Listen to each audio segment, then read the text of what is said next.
Ar mane neramina tai, kad cancelintas Kimelio šou Amerikoje iš ABC dėl to, ką jisai pasakė apie, ar kaip jisai pasisakė, ar kaip jisai pakomentavo apie Charlie Kirk. Aš nepasakyčiau, kad teisingas pavadinimas ar mane neramina, aš pasakyčiau, kodėl man netrodo, kad tai yra kažkokia tai grėsmė žodžio laisvei. Kaip ir prieš tai buvęs Steve Colbert irgi cancelinimas šou, nors ten nebuvo immediate show cancelinimas, o ten buvo pasakę, kad tik tai neatnaujins, o Kimelį cancelino with immediate effect.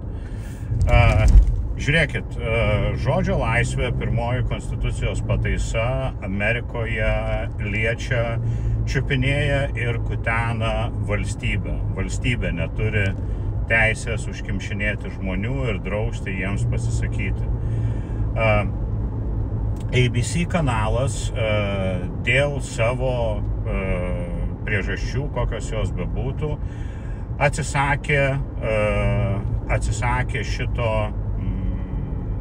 šito pasirodančiojo atlikėjo, vedėjo, todėl, kad galbūt norėjo išlaikyti geresnius santykius su valdžia, galbūt todėl, kad norėjo šiaip kažkokiu tai gerybių iš valdžios, pavyzdžiui, norėjo lengvo pritarimo jų sustambinimui ir susijungimui su kitais kanalais, galbūt pergyveno dėl savo reputacijos, galbūt pamatė, kad iš tikrųjų nuo tada, kai baigėsi state-sponsored woke politika Jungtinėse valstijose, tikrai tai pradėjo mušti per jų piniginės ir neypatingai gerai atrodė biznio prasme. Ar čia patinka, ar čia nepatinka, ar kanalas elgiasi kažkaip tai ne taip, kaip paprastai elgiasi televizijos Amerikoje, ar kitame laisvame pasaulyje komerciniai kanalai, kurie visą laiką žiūri savo naudos, žiūrėdami, kam efektyviau pačiulpti, ar valdžiai, ar esamai konjunktūrai, ar esamai komerciniai konjunktūrai ir didžiausiams reklamdaviams. Ne, čia viskas yra įprasta ir visais laikais tai buvo. Ir reikia pasakyti, kad tie televizijos kanalai, kurie buvo universaliai vadinami kairiaisiais, jie laikė tuos labai aštrius, labai laisvai bepasisakančius potty mouth visokius komentatorius ir ten koks nors šlykštus visiškai Jon Stewart, seniai nebejokingas mano akimis žiūrint, ir tas pats Kimelis ir Colbert, tiesiog juos laikė ne todėl, kad čia labai jie tikėjo žodžio laisvę ar tuo, kad jie tikėjo savo laisvės principais. Tas pats Disney, kuris demokratams ir Bidenui ir visai woke agendai čiulpė taip, kad girdėjosi čiulpimas per visą Ameriką, kad tiesiog ten buvo didžiausio entuziazmo čiulpimas, šliurpčiojimas ir tiesiog seilės bėgo per visur, kaip jie entuziastingai juos aptarnavo. Tai čia buvo ne dėl to, kad jie ypatingai turi kažkokiu tai įsitikinimu, ar kad kažkaip tai ten jau labai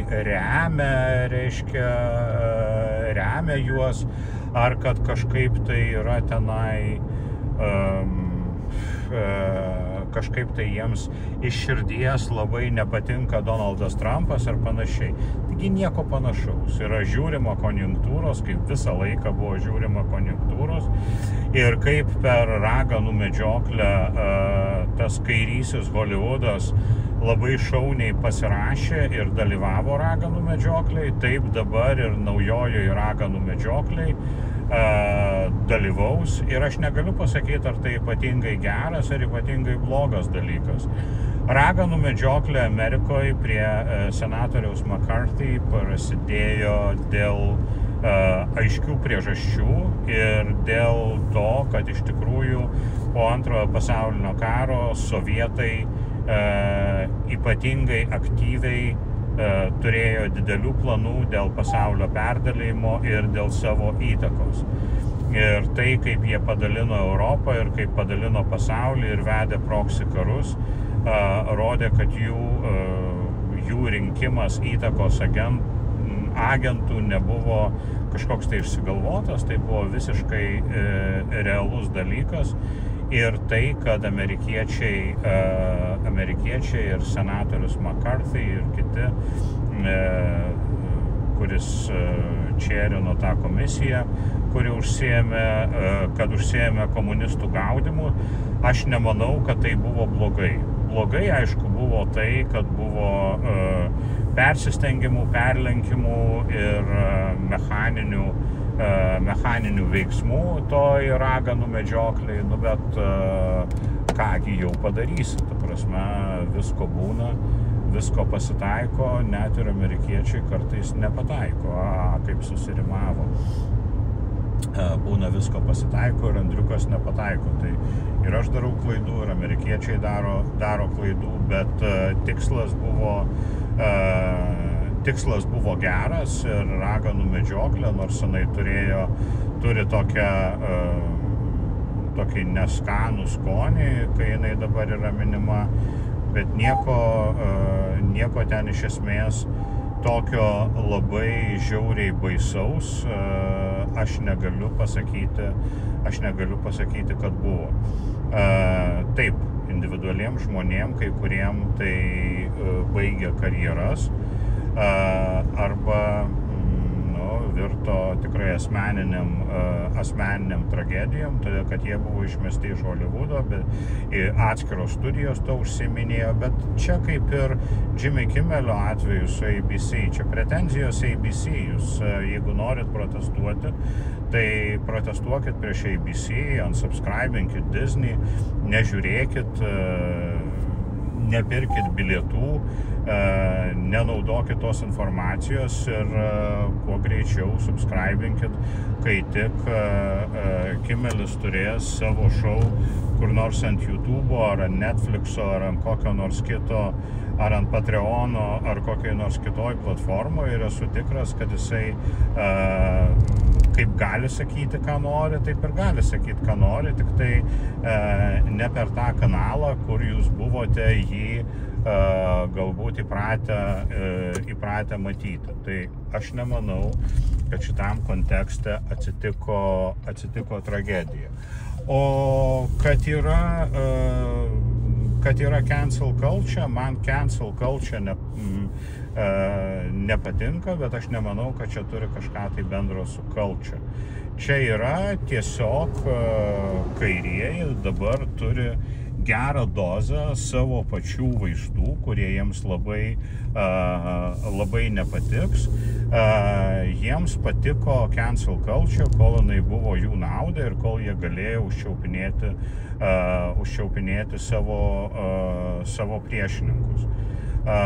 Dabar taip pat, kaip ir kartais būna, komikai turi galvoti, kaip jiems reikės savo žodį nešti ir kaip jiems reikės pasirodyti auditorijai, todėl kad tai nėra toli gražu kažkoks tai automatinis dalykas. Tai nėra automatiška, tai nėra visiškai natūralu ir taip kaip effortless šitas dalykas, taip paims ir atsitiks, kad jie galės būti didžiausiose kanaluose. Ne. Ir iš esmės tradiciškai, jeigu mes pasižiūrėsime 20-ojo amžiaus istoriją, kai komikai atsirasdavo didžiausiuose kanaluose ir gaudavo didžiausius kontraktus, tai jie pasidarydavo selloutai tai valdžiai, kuri tuo metu buvo, ir tiems kanalams ir toms media struktūroms, kurios buvo lovoje kartu su valdžia. Ir niekaip kitaip nebūna. O tie komikai, tie autoriai, kurie iš tikrųjų sako visą laiką, ką galvoja, jie niekada nėra ypatingai patogioj finansiniai situacijai ir ko gero tik tai Joe Roganas jau į dabar, sakykime, savo karjeros brandoje, jisai buvo labai daug metų neypatingai daug uždirbantis ir vertėsi visokiais dalykais ir UFC komentatorius buvo ir pats stand-up komikas ir viskas, tai kad jisai dabar turi tokį kanalą, kuris jam neša tiek pinigų, yra daugiausia reikia padėkoti tiems patiems demokratams, kurie labai sėkmingai tiek trūčino visus dešiniuosius Obamos ir ypatingai Bideno laikais, kad toksai vienas galingas neužgesintas balsas pasidarė pakankamai populiarus ir gavo labai daug paklausos. Tai čia lygiai taip pat kaip X-as, buvęs Twitteris, kuris dabar yra labai stiprus ir galingas ir turi daug labai žmonių ir turi didelę paklausą. Jisai būtų žymiai mažiau galingas ir žymiai mažiau populiarus, jeigu, sakykime, Instagramas, Facebookas ir kiti tinklai, kurie buvo nuoširdžiai aptarnaujantis valdžią per visus Bideno laikus, jeigu jie būtų laisvi ir jeigu būtų nepriklausomi, ir jeigu nebūtų cancelinę, gubilinę, kilinę ir ištryninėję visų, kas valdžiai nepatiko. Todėl dabartinė korekcija, jinai gali nepatikti, švytuoklės principų, taip veikia. Taip galima vadinti cancel culture, galima vadinti cancel priemonėmis, kurios dabar yra, bet nieko čia nepasakyčiau ypatingo nėra ir man atrodo kairiesiems ir demokratams čia tokia efektyvi auklėjimo priemonė, kurios jiems dar reikės srėbti 3,5 metų ir nieko baisaus nuo to nebus, o po to pasižiūrėsim, kas bus dar valdžioje. Gal ne tik 3,5 metų, gal ir ilgiau, bet čia ne apie tai šneka. Taip kad man atrodo, kad kare kaip kare ir taip, kai tu prisišlieji prie winnerių, kaip tie comedian didieji vedėjai, jie gauna labai didelius apdovanojimus, kaip kokie Rusijoje ten Solovjovai ir kiti. Paskui, kai jų patronai, kai jų tėtukai, kai tie, prie ko jie prisišliejo, fallina out of favor, jie lekia lauk pirmi. Ir būtent todėl aš esu kalbėjęs kažkada tai, kad man ypatingai nėra tokia didelė svajonė, didžiulis populiarumas iš publikos. Aš turiu savo tikriausiai kažkokį tai saikingą populiarumą, todėl kad ta pati publika, kuri tave kelia į padangės ir visaip šlovina, ta pati publika atėjus laikui tave suvalgys, sukramtys, išspjaus ir dar patrins, sutrins ir tavęs atsisakys kaip purvinos kokios nuorūkos. Tikrai iš publikos pusės jokio lojalumo nėra. Publikos meilė yra labai praeinanti ir publikos meilė yra laikina ir neteisinga. kaip ir kiekvieno, sakykime taip, greito įsimylėjimo atveju. Tai va, nematau tame ypatingos tragedijos, nematau tame ypatingos problemos. Ir man atrodo, tie žmonės nei jie liks be darbo, nei jie liks ubagais ar kažkaip tai nustumtais į šalį. Jie visi entertainerio talentą turi, o tai, kad gauni didelius milijonus iš didelio legacy networko, tai jokių būdų nėra duotybė ir jokių būdų nėra garantija. Tai yra tik tai laikinas, praeinantis dalykas ir aš kviečiu visus būtent taip į šitą dalyką ir žiūrėti, kaip į laikiną ir praeinantį. Bus tų networkų, bus tų show ir bus tų kontraktų. Va taip, toks mano požiūris. Ačiū, kad klausėtės. Jau antras diary per dieną. What the fuck yra mano problema? Aš pasidariau produktyvus kaip koksai influenceris, kur kepa ir kepa. Vieną šou po kito. Kas man yra? Kas man darosi? Jezau. Reikia rimtai susirūpinti tokiais dalykais. Ačiū labai, kad klausėtės. Ačiū, kad mane remiate ir iki kitų kartų. Iki laimingai.